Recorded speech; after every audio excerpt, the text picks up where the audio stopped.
નમસ્કાર મિત્રો, જય શ્રી કૃષ્ણ, જય ધરતી માતા, જય ગૌ માતા। આ જુઓ, હાલ આપણે જોઈ રહ્યા છીએ કે પાણીની એટલી બધી તબલ હોય છે ને આપણી એક કહેવત છે ને કે જર જમીનને સોરું કજિયાના સોરું, જર જમીનને જોરું કજિયાના સોરું। હાલ મારા ઘઉંને છેલ્લું પાણી એક ટૂંકમાં ઘટતું હતું અને અમારે મોટા ભાગનું પાણી છે ને અમારે હોળી આવે ને ક્યાં પતી જતું હોય, કૂવામાં પૂરું થઈ જતું હોય। અમારે પથરાળ પ્રદેશ રહ્યો, નથી કોઈ કેનાલ કે નથી કોઈ મોટી નદી કે નથી કોઈ માથે ડેમ, તો અમારા આટલા વિસ્તારમાં છે ને અમારે હોળી આવે ને એ પહેલાં તો પાણી પૂરું થઈ જતું હોય અને આ વર્ષે વરસાદ સારો હતો તો એટલા ટાઈમ સુધી ટક્યું।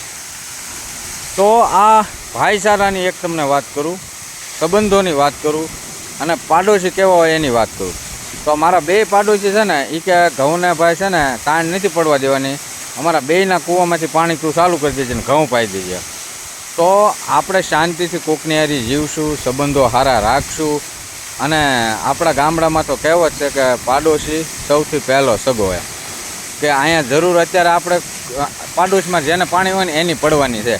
હવે બીજા મારા ભાઈઓની વાડીઓ કદાચ દૂર હોય, પાડોશી હારી સારું ન હોય તો એ કાંઈ કામનું નથી, અથવા તો ગમે કાંઈ વાડીમાં અકસ્માત બની ગયો તો પહેલો કોણ હોય આજુબાજુમાં, તો કે પાડોશી એમ। તો આ વિડીયોના માધ્યમથી હું એ વાત તમને કહેવા માગું છું। મારે દર વર્ષે મારે એકાદ પાણીની જરૂર હોય એટલે કાયમ મારા પાડોશીઓ મને કહેતા હોય છે, પણ આપણે એના જોડે વ્યવહાર એવો છે કે જ્યાં આપણી જરૂર પડે ને આપણે આપણું 100% બેસ્ટ આપવાનું પાડોશીને, કે એમાં પાછી પાની નહીં કરવાની।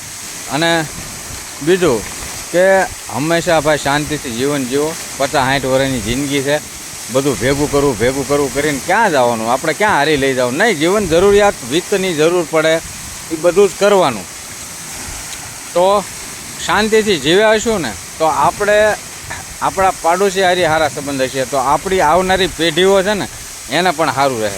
આ ફળ અમે ભોગવી રહ્યા છીએ, અમારા દાદાના અને એના સંબંધોનું ફળ ભોગવી રહ્યા છીએ, કારણ કે મારા પાડોશીના દાદા મારા દાદાને એ બધા વર્ષોથી એક હારી કામ કરતા, તો ઘર જેવા સંબંધો છે। તો કે આ મારા બાપા પછી હું, તો આ ત્રીજી પેઢીએ એની ત્રીજી પેઢીને અમારી ત્રીજી પેઢી, તો બંને તરફ એવા સંબંધો છે કે હર કોઈને જરૂર પડે ને જ્યાં જેની જરૂર પડે ત્યાં ઊભા રહે એમ। તો મિત્રો, આ જીવન આવું છે, ઈશ્વરે આપ્યું છે તો શાંતિથી જીવવું, કોકને ઉપયોગી થાય એવું જીવવું। તો આવું બધું છે જિંદગીમાં। જો આ બે પાણી ચાલુ છે આપણા કૂવામાં અને ₹1 નહીં લેવાનો, લાઇટ બિલ નહીં લેવાનું, કાંઈ નહીં લેવાનું। તો બીજું તો વિશેષ શું કહું મિત્રો, શાંતિથી જીવજો। અને કીધું એમ કે બહુ ભેગું કરીને આપણે કે હારી જ નથી લઈ જવા, આને બહુ ભેગું કરશું ને તો પરજાય પણ આળસું થાય, એટલે પરજાય તે પોતાના પગ પર ઊભું થાય ને એ રીતના ટૂંકમાં જીવવું। બહુ એની હાટું ભેગું કરીશું તો એ પછી આળસું થઈને ઊભા રહે વાલા। એટલે આવું અમારું ગ્રામીણ જીવન છે અને ગ્રામીણ જીવનનો આવા સંબંધો છે, આવા વ્યવહારો છે।